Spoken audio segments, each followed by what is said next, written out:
Hi there, and welcome to this episode of the Everyday Millionaire Mindset Matters podcast, where I'm joined by my wife, Olympic mental performance coach, Steffany Hanlon-Francie.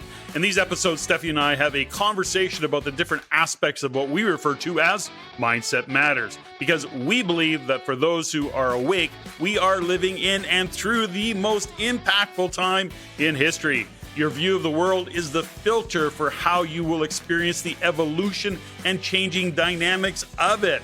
Our intention is to provide you with ideas, nutritious food for thought, and some tools that you can use to help you in being your greatest self and living your best life.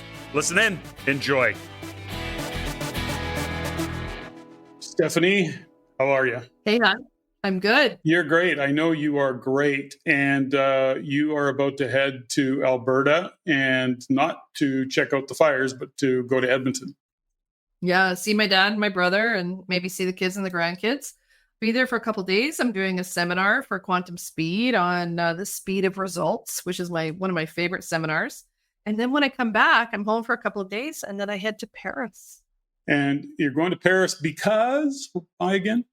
Well, finally, after 2.5 years, the Beijing Olympics in 2022, where my clients ended up winning a silver and a bronze medal.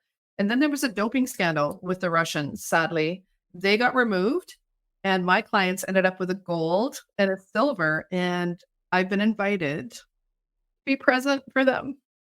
Nice. Yeah, when they receive their medals. So okay, folks, I'm just finding out about this now. No, that's not true. I do know a little bit about it. So we got a couple things, and it's interesting that you brought up a couple of topics. One being that you're going to see your dad and your brother, and then you're also going to get medals at the Olympics that are 2.5 years late. And so what it shows up for me, and what I really wanted to kind of dial in on, is the topic and the theme of adversity, and how much adversity that there is, that we faced. I mean, we certainly faced a lot. Your dad is 95 years old and struggling with dementia a lot. You look at your Olympic athletes and what they were dealing with 2.5 years ago, but that kind of carries forward.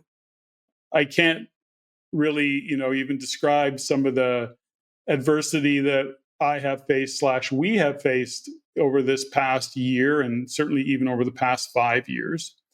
And, if I go back a little bit, not that many years ago, and I share this only because there's a couple of messages there. So was it 2011 or 12 was when I was diagnosed with a genetic predisposition, but it's called FAP, familial adenomatous polyposis, which doesn't really matter. Long story short was it's a genetic thing, whereas I ended up having almost all of my large colon, or my large intestine, my colon, removed, and had surgery to do that. That was in 2014, I think, right? I think so. I think it was just before we moved to Shangri-La. So yep, about then. And then I had two sisters who passed away from cancer. One before she was 60, one just after she turned 60. And I'm thinking about, and then, whatever's gone on in business and life in general. So why am I going on about this? There's a couple things that within our programs, there's a couple of things that we coach around, and many of our clients have some adversity that they're facing, whether that be a business adversity or a professional, personal development. They want more of their life. That's kind of an adversity, but that's not what I'm talking about here. What I'm really talking about is what comes at us in life. And thinking back and reflecting, we were trained extensively by a couple of coaches, Anurag Gupta, which we've referred to Anurag and Nick Banks over the years, but primarily Anurag Gupta, and Dr. Paul Stoltz, who's a best-selling author. And he wrote the book, The Adversity Quotient, AQ. Can't recommend it enough. And there's even a test in that book to help you assess your AQ. What is your adversity quotient? Now, the reason I share all of that is because sometimes, we're a little bit front-facing. We've got a public following. We are speakers and we are coaches. And sometimes I think that people figure that we don't have adversity, or that we've got our shit together and it's all good. And the reality of it is that we're like many, maybe even more, because we're a lot A-type personality. We probably don't consider ourselves risk takers, but we do. And sometimes that bites us in the ass. I'll speak for me. And then the point of it is that I think about how much training and how we face adversity. And the reason that many don't understand that we face adversity a lot and have all the things going on in life and in business and personally and professionally as many, it's just how we face it, how we embrace it. So I know that's a long lead into this conversation, but I think I wanted to really set a strong context for the conversation today, which is about part of mindset and mental training, mental performance, is in understanding how we face adversity. So after all of that, I'll turn it over to you. Do you have some comments on that, or do you want me to keep going? Well, I think if you don't have any adversity in your life, where do you learn? I mean, they say that all the success that people have in life doesn't come from things going well. It comes from shit hitting the fan, right? So, and how do you handle adversity? How do you embrace adversity? How do you manufacture adversity when it's not there so that you're building that adversity muscle? So there's the IQ, which we all know about, which is the intelligent quotient. There's the EQ, which is the emotional quotient. But what people don't really understand is, I think, the foundation of all of this, and what Dr. Paul Stoltz brought to the forefront for us, is the adversity quotient. And there's a formula that I think it's really important over the years that with my clients is that when we can kind of enter the headwind of adversity, there's some tools that you can use, and how do you kind of work through it so that you don't get, through the tsunami and end up as a quivering mass in the corner somewhere, where you're seeing that there is a reason for this. It builds, I call it the resilience muscle. And I think when we understanding how to embrace adversity and not be frightened by it, because, shit is always going to happen on the way to the Olympic Games. Shit's going to happen on the way to the big deal. It always does. If it doesn't, then we don't build that resilience muscle. And as human beings and as people that want to, move forward in our lives and be leaders, we need to understand that we have to build our resilience muscles. Well, I think, you make a really great point. And when we talk about resilience, and we need resistance. So in order to gain strength, we have to have resistance. I often use the analogy of lifting weight. You don't get stronger lifting the same weight. You barely plateau. And as a matter of fact, over time, you digress. The point is that in order to get stronger, you have to lift more weight. You have to have more adversity, more resistance, if you will. I love, like you said, is that, embrace the adversity that is there, because ultimately, if you're in it and it's happening, you may as well wrap your arms around it, as opposed to, again, curl up in the fetal position and cry and or run from it and or ignore it, etc. So let's talk a little bit about adversity, different levels of adversity, because I think many will relate to this story. Is that maybe we've even done it. I probably have for sure, is that we are in bad traffic. Somebody cuts us off. It pisses us off. We flip them the bird. We start speeding up. We tailgate. Okay, I'm not describing me, but I'm describing some random person. I don't do that. Seriously, I don't do that. But the point is that you've seen that. And then by the time that person gets to the office, they walk in and they go, frickin' traffic, and some asshole cut me off. And, so the whole office knows about it. And, at coffee break, he's still talking about it, or she's still talking about it. And at the end of the day, as they're walking out there, they're going, yeah, I hope the traffic isn't like that, and hope that asshole isn't on the road again. Okay, so think about all of that, what just went on. The energy leak, the person that walked in the door, considered the traffic, the driver that cut him off, and just wore it, owned it, like really all day, and affected everybody else. And then leaked it out to absolutely everybody else, right? So you think about the minimum of that. And there's, of course, those individuals who really get that, yeah, it's annoying, but the traffic doesn't give a shit if you're mad at it. And neither does the person that cut you off. So why do you want to take on that energy? And, really it's a little bit, we all know it's toxic to our body, dis-ease. So don't do it. Get out of the habits of snap showing every time something like that happens. I know for myself is that, it's taken, 40 years of being in business, but how I react to some things today, and of course it comes with being older, wiser, hopefully wiser, the things that used to either upset me and or that I observe others reacting to, I'm going, okay, what's the big deal? Like, it's just no big deal. And certainly when we're working with our team, seeing even our managers, how they deal with adversity, and they're well trained, is still different than how we would do it. They do a pretty good job, but they end up coming to us often anyways, which is fine. They're good. They're kind of they're a work in progress. They're training, right? So anyways, where am I going with this? The point is that we have to consider how we deal with adversity. So in the work with Dr. Paul Stoltz, he had a term, it was an acronym. He's got a couple of acronyms, one of which is CORE. So when we look at the adversity and we look at what we're dealing with, this is a acronym that can remind you what to consider. So do you want to read that off? Do you want to get it? Yeah. So CORE, yeah. When working through adversity, ask yourself, CORE, control. C, what can I control? What facets of this situation can I potentially influence? So bring it down to what you can control. And O, ownership. Where and how can we step up to get the most immediate traction? What can I own? What's my responsibility? There's certain things I can't own, the things that I can own, I can take responsibility for. Reach. This is what you were talking about earlier. What can we do to minimize the potential downside, maximize the upside? And endurance, how do we get this?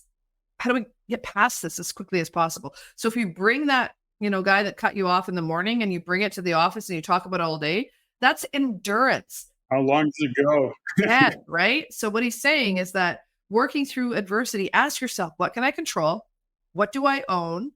What is the reach? If I don't manage this properly, what's the reach in that? And how long am I going to endure with this? And I think it just brings it back to 100% responsibility for our reactions to adversity. Exactly. And there's something behind that. Now, I'm, of course, no psychologist, but, I'll do a little bit of podcast psychology, which is, often that's because somebody's looking for attention. And we've seen that. We talk often on the podcast here about being a victim, right? And the thing about being a victim is they're generally looking for attention. Underlying that is, they're looking for love. And sadly, what happens is with victim mentalities is they actually generally push away what it is that they're looking for because people around them get tired of it. But that's a whole different kind of conversation. The point is that when stuff happens to us in life, part of the mindset, we often talk about how do we be the best we can be? How do we develop? How do we, up our game? How do we stay on track for goal setting and all the rest of it? But facing adversity, realizing that life is happening and it's going to happen and shit is going to hit the fan, and we have to be able to say, how do we deal with it? So do we want to be that person that, melts down in the office, whines about it all day, affects everybody that can hear them? And is that how we want to show up? Is that what we want to be? Or do we practice a little bit of being stoic, and what can we control?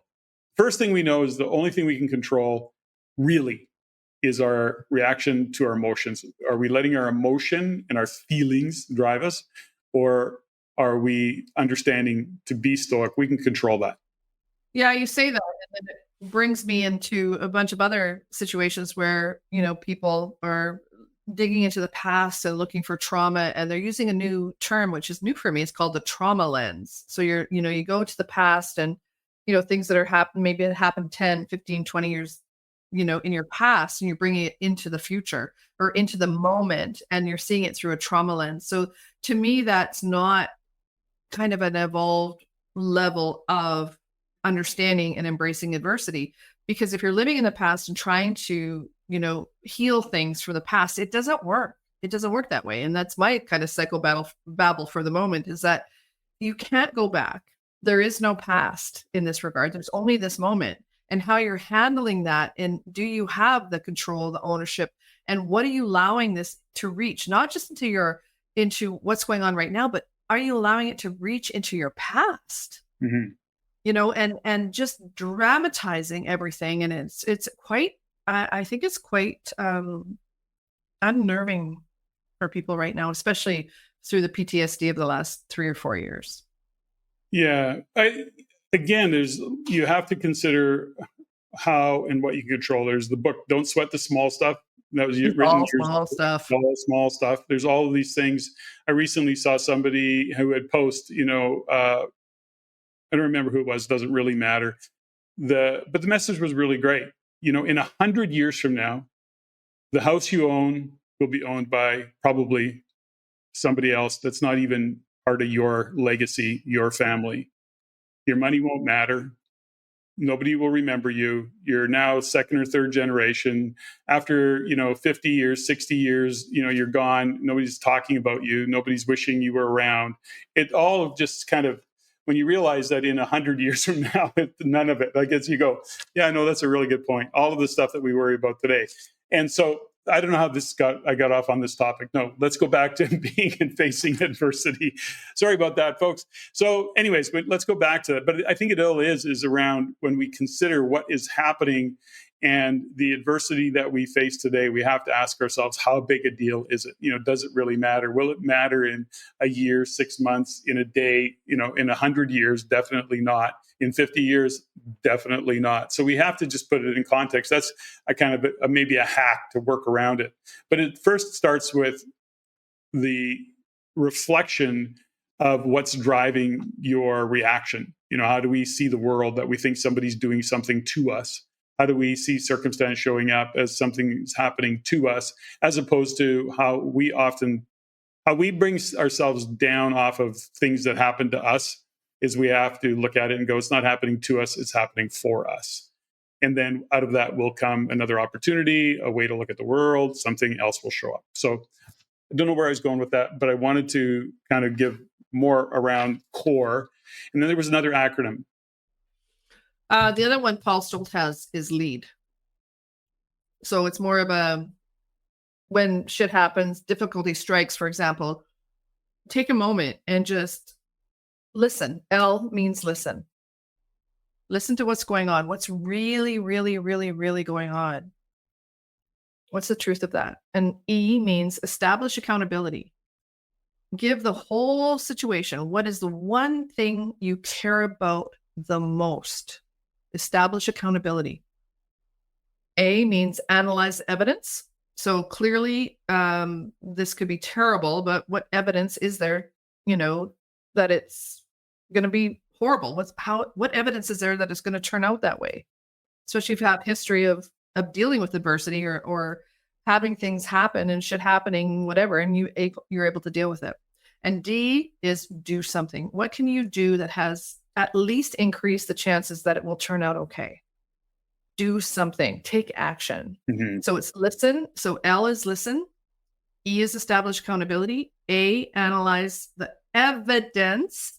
And D, just do something, even if it's one small thing in the direction, move forward. Don't sit in the drama and sit in the pain, because I think there's so much victim mentality out there right now, is that it's more appealing for people to be victims than it is to take the lead or harness the adversity and actually move forward. Because you have to enter the tsunami, so to speak, in order to move through things.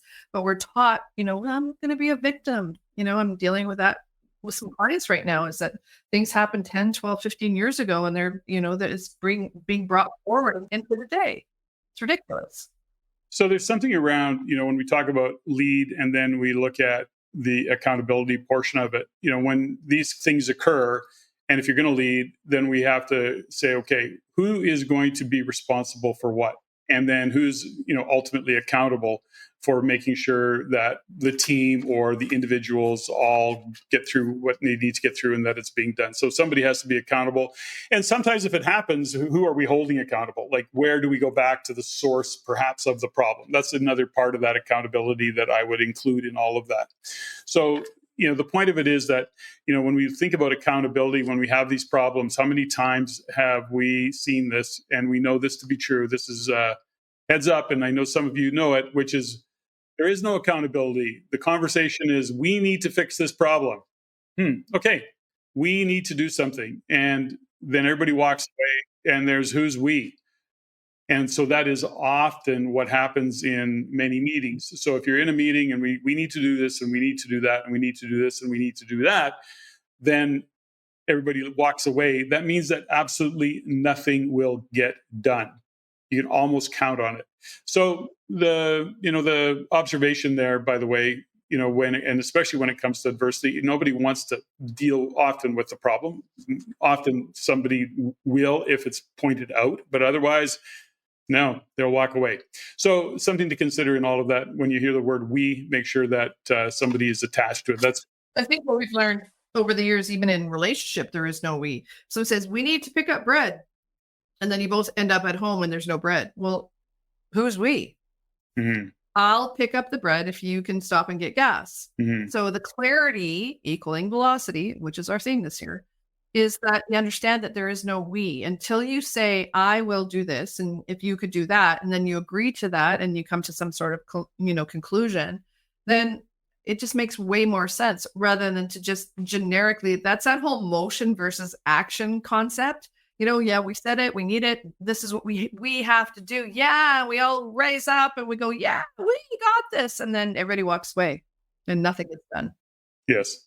So adversity, folks, when we think about adversity, and what brought this up was just reflection. I'd listened to a really cool podcast, and it was a nurse talking about, who went on to be a huge doctor, blah blah blah. Anyways, she was talking about early on when she was working at a cancer hospital, and in that time she got to know many of her patients coming in for whatever treatments they were over a 6 month period. And they were in the US, they always are dealing with the same nurse. And I think that's the case often here in Canada as well. I don't know that to be true, but I don't recall what my sisters went through at that time, but that's what it brought up for me. And then I think about the adversity that we've faced over the years and our ability to face that adversity. And I look at it and I go, okay, well, compared to who? It always looks easier for everybody else, doesn't it? It always looks like these dream lives. Recently we, happen to know a few people now that are really well off financially, but they've just recently been sharing with us that they've been vaccine injured, for example, and that their health is really bad. And I'm thinking, wow, that is so important that we look at, regardless of our financial situation. If you don't have health, really, what does any of it matter? And yet that's an adversity that people have to face. I was reflecting on what my sisters' families and we as a family went through with my sisters, and what they had to face. And then I just look at your dad and what he's going through, and your brother looking after him, and you having to, I don't want to mean it that way, but the need for you to fly back and forth and hang out with your brother and your dad, Yeah. And it's all part of life. And so when we look at life, these are things that are happening, and many have far more adversity than we face. But it's really about, how do we face it? How do we deal with it? And that's the question that we have to reflect on. Are we doing a good job of facing adversity, or are we creating big dramas around small things, or are we just creating drama, period? How are we reacting to the things that happen in life? So that's my message for today, I guess. Or just don't step over the fact that are we avoiding it? How many times have I dealt with people who have avoided adversity over the years, and eventually it comes back and bites you in the ass. And it gets bigger and bigger and bigger and bigger. And instead of just dealing with it in the moment, what can you control? What can you own? What's the reach? What's the endurance? Like, if you just keep in that conversation, I think it's much easier to go, you know what, this is not as big a deal as I'm making it. But if you have a tendency towards drama, it could be a big deal because you keep embellishing and make it bigger and bigger, and then everybody's bought into it. But what if we just, slow down for a moment? There's a few things around that I think about over the years, all of the work we've done, the coaching that we've had, the reading that we do, the study we do. And, I've studied Stoicism quite extensively. Certainly I'm no expert, but I've got a pretty good handle on what that what those Stoics thought and how they thought. I've studied a lot of that, that training in many coaches, including Dr. Paul Stoltz. And I realized that we get pretty good at dealing with the punch in the gut. Yeah, the slap in the head, whatever we want to call it. But it does take training. And I know that's often when we are working with our clients in a coaching capacity, that's sometimes what we're having to point out. Okay, take a breath. Got it. It's not that we're minimizing any of the challenges. We're not minimizing them. As a matter of fact, we're trying to get our arms wrapped around the adversity so we can actually lead, so that we can make sure our core is in check, and all of the things that we talk about. And it takes conscious effort, regardless of how much training. And we all go through our ups and downs. I know I do. So, was there anything else I wanted to hit on? Oh, speaking of adversity, I saw this post. I want your thoughts on it.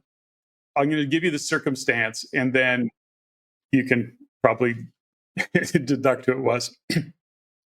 But it was on I don't know if it was an Instagram post or a tweet or X or whatever they call them, or a Facebook.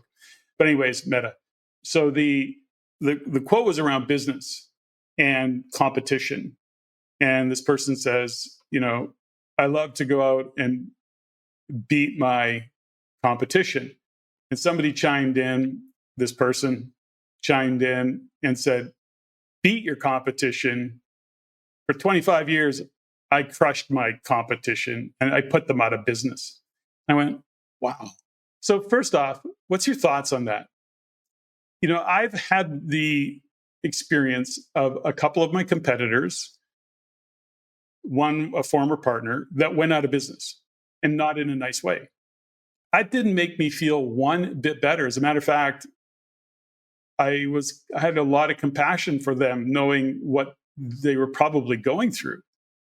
This particular individual is boasting about putting his competitors out of business. Now, I'm not designed that way. It's like, that's not why I'm in business. And if I've got competition, I want to step up, but I'm there to compete and not put them out of business. But it was just interesting. And I think about this individual, very wealthy, very, I guess, successful. I don't know. What's your thoughts on that? I don't have that cutthroat. Yeah. I guess I don't either. I mean, I love to win. I'm highly competitive. I also know that in order to win, someone has to lose. But it doesn't give me pleasure, because I also know that when I'm losing, or if someone I'm working with hasn't won, there's a lot that we have to deal with in order to, so I'm looking at the human capital, the human aspect of that. So when I hear that, it's like, it takes me back to kind of the olden days where you just didn't care about the other. Yeah, but I get it, and I know the mentality. I mean, I've certainly worked with enough business guys to know that mentality. And it's like, survival of the fittest, and the winner's the winner, right? So it's like, but I'm just not. I don't know. It was just the way maybe he stated it, and I do know him, so I know how he operates. But anyways, it was just an interesting. I went, yeah, but that's an exposure as to who that individual is being, and I mean, I'd be terrified even to do business with him and be on the right side, because if he ends up turning on something you do pisses him off or whatever, you're going to be at the effect of that, right? So, and that is the case. There's right? Oh yes. And I've been actually, I think I exactly know who this is, and I've been at the effect of him being my biggest fan and crushing me. So if that's what you're talking about, I totally know what it feels like. So I don't want to be that guy. Okay, I don't want to be that guy. I'm not built that way. That's not how I am. I'm not making him wrong. It was an observation. That's it. There's somebody who, back to the adversity, he is definitely somebody that you give him something to push against, you give him adversity, and he is going to mow it over. I know, right? And I do respect that about him. Yeah, I 100% respect that about him, but it was just interesting. Okay, Steffany, and have a good trip to Edmonton and then to Paris. I don't know if I want to be in Paris right now. I don't hear good things about it, but what the hell do I know? Well, you know what? I think I'll just make sure that I keep myself in the bubble, and I take care of myself and my athletes, and I come home safe and sound. Well, you can be the man in the trenches, the boots on the street. You can be, get some let's do some real-time reporting. What's going on? Exactly, right? Really? All right. Well, I'm home for a couple days. I'll hang with you and the dogs, and then I'll get on a plane and Leave us. Okay, I'll make that my adversity. Steffany, thank you. That was fun. Ladies and gentlemen, thank you for listening. If you found value in the podcast, please take the time to rate and review and share with others. Share with your friends. As it is my goal to always improve and to provide the highest value for you, the listener. If you have any comments, suggestions, or questions you'd like answered, please email me at ceo@reincanada.com. That's ceo@reincanada.com. I look forward to hearing from you. And until next time, Patrick out.